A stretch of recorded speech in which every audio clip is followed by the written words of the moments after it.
வணக்கம். இந்த வீடியோவில் நாம் TNUSRB SI எக்ஸாமுக்கு தேவையான ஒரு சில இறுதிக்கட்ட டிப்ஸ் தான் நம்ம பார்க்க போகிறோம்.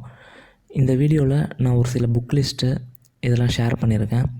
அப்புறம் இந்த SI எக்ஸாமுக்கு தேவையான ஒரு சில பயனுள்ள தகவல்களையும் நான் ஷேர் பண்ணியிருக்கேன். இந்த வீடியோவை ஸ்கிப் பண்ணாமல் கடைசி வரைக்கும் பாருங்கள். இப்போது இந்த TNUSRB எக்ஸாமோட பார்ட் 1 பேப்பர் என்னென்னா தமிழ் எலிஜிபிலிட்டி டெஸ்ட்டு.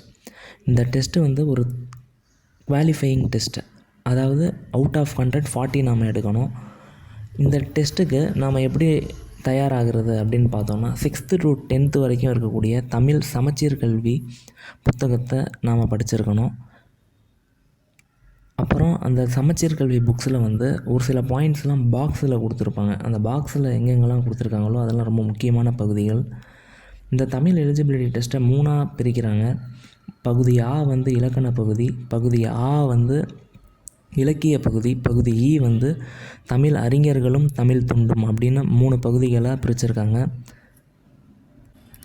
இப்போது பகுதி ஆ இலக்கண பகுதி அப்படின்னு நம்ம எடுத்தோம்னா எழுத்திலக்கணம், சொல்லிலக்கணம், பொது இலக்கணம், பொருள் இலக்கணம், யாப்பிலக்கணம், அணி இலக்கணம், மொழித்திறன், இந்த மாதிரி ஒரு 8 தலைப்புகள் கொடுத்துருக்காங்க. அந்த தலைப்புகளுக்கு கீழே வரக்கூடிய சப்டாபிக்ஸையும் அவங்க லிஸ்ட் அவுட் பண்ணியிருக்காங்க. அந்த டாபிக்ஸ்லாம் என்னென்ன, அப்புறம் அந்த டாபிக்ஸ் பற்றின நிறைய இன்ஃபர்மேஷன்ஸ் வந்து நமக்கு 6th to 10th புது சமச்சீர் புக்லேயே நமக்கு இருக்குது. அதனால் அந்த எந்த ஒரு டாப்பிக்கையும் விடாமல் அதில் இருக்கக்கூடிய அந்த இலக்கண பகுதியில் இருக்கக்கூடிய அந்த எல்லா டாபிக்ஸுமே நம்ம 6th to 10th புக்கை யூஸ் பண்ணி நம்ம ப்ரிப்பேர் பண்ணிட்டோம்னாலே இந்த இலக்கண பகுதிக்கான ப்ரிப்பரேஷன் வந்து முடிஞ்சிருச்சு. அடுத்தது வந்து இலக்கிய பகுதி. இதுவுமே நமக்கு 6th to 10th புக்லேயே எல்லாமே கவர் ஆகிடும்.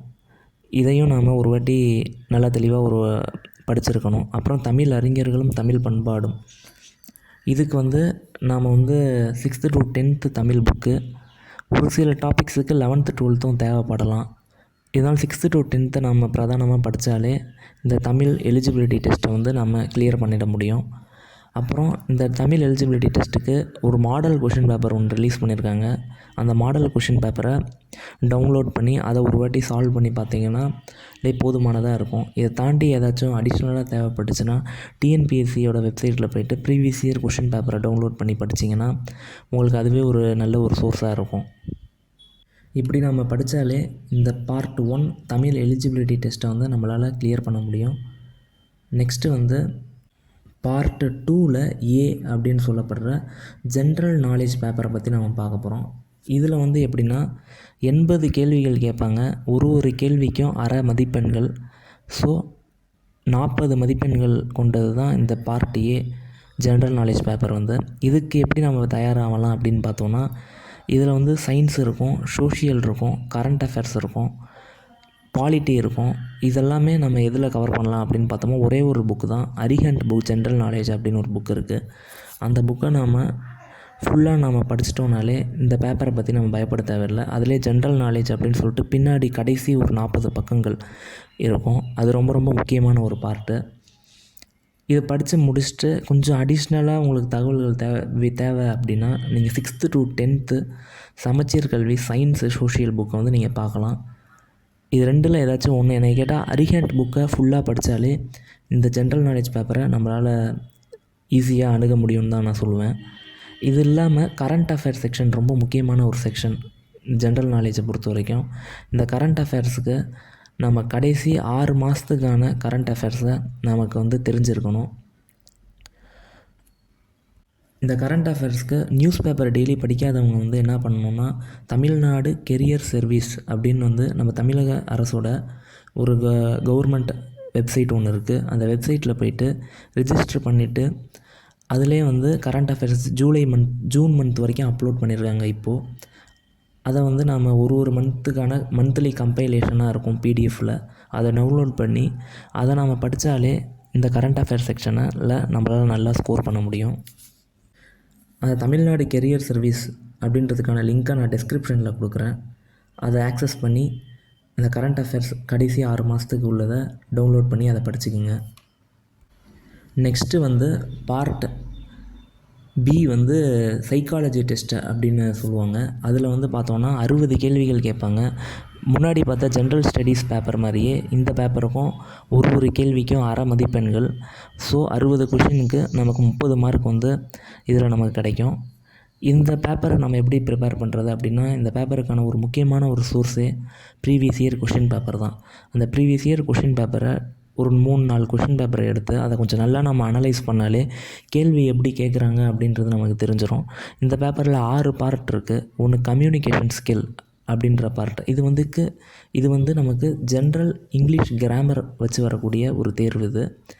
இது வந்து 6th to 10th வரைக்கும் இருக்கக்கூடிய சமச்சீர் இங்கிலீஷ் பாடப்புத்தகத்தில் இருக்கக்கூடிய அந்த கிராமர் பார்ட்டை மட்டும் நாம் படிக்கணும்.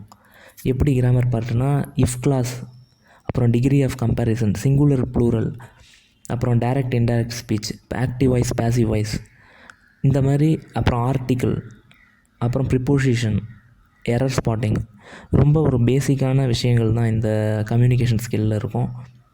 இதை நம்ம ப்ரீவியஸ் இயர் கொஷின் பேப்பரை நம்ம ரெஃபர் பண்ணாலே கேள்விகள் எந்த தரத்தில் கேட்குறாங்கன்றதை நம்மளால் புரிஞ்சிக்க முடியும். ஸோ கம்யூனிகேஷன் ஸ்கில்ஸுக்கு நான் 6th to 10th இங்கிலீஷ் புக்கில் இருக்கக்கூடிய அந்த கிராமர் பார்ட் மட்டும் பார்த்தா போதும். இதுக்கு ரெண்டாவது லாஜிக்கல் ரீசனிங்.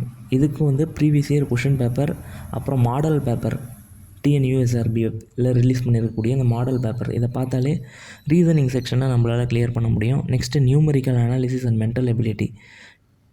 இதுக்கு வந்து 6th to 10th வரைக்கும் இருக்கக்கூடிய இந்த மேக்ஸில் இருக்கக்கூடிய அடிப்படையான கணக்குகளை நம்ம சால்வ் பண்ணி பார்க்கணும். கூடவே ப்ரீவியஸ் இயர் கொஷின் பேப்பரையும் அப்புறம் அந்த மாடல் பேப்பரையும் நம்ம ரெஃபர் பண்ணணும். அப்புறம் தமிழ் இலக்கணம்லேருந்து கேள்விகள் வரும். இதுக்கு வந்து நம்ம தமிழ்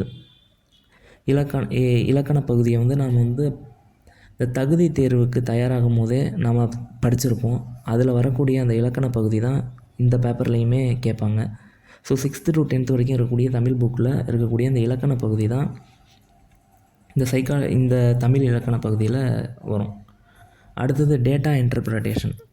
டேட்டா இன்டர்பிரட்டேஷன் அப்படின்றது என்னென்னா, இப்போ நம்மள்கிட்ட ஒரு பார் கிராஃபோ, இல்லை ஒரு லைன் கிராஃபோ, இல்லை ஒரு பை சார்ட்டோ, இந்த மாதிரி ஏதாச்சும் ஒரு கிராஃபை நம்மள்கிட்ட கொடுத்துட்டு ஒரு டேட்டாஸை வந்து அதில் ஃபீட் பண்ணி கொடுத்துருப்பாங்க.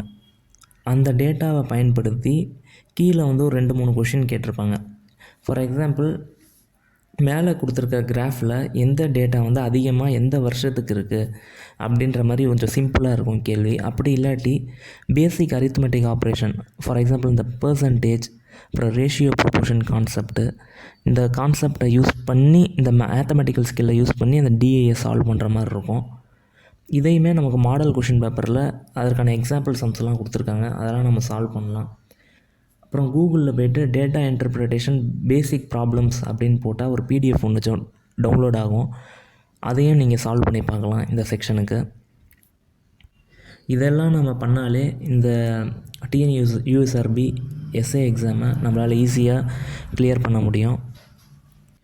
All the best. அப்புறம் இந்த சேனலில் இன்றைக்கி நம்ம போட்ட வீடியோ உங்களுக்கு பிடிச்சிருந்தா இந்த சேனலை லைக் பண்ணுங்கள், ஷேர் பண்ணுங்கள், சப்ஸ்கிரைப் பண்ணுங்கள்.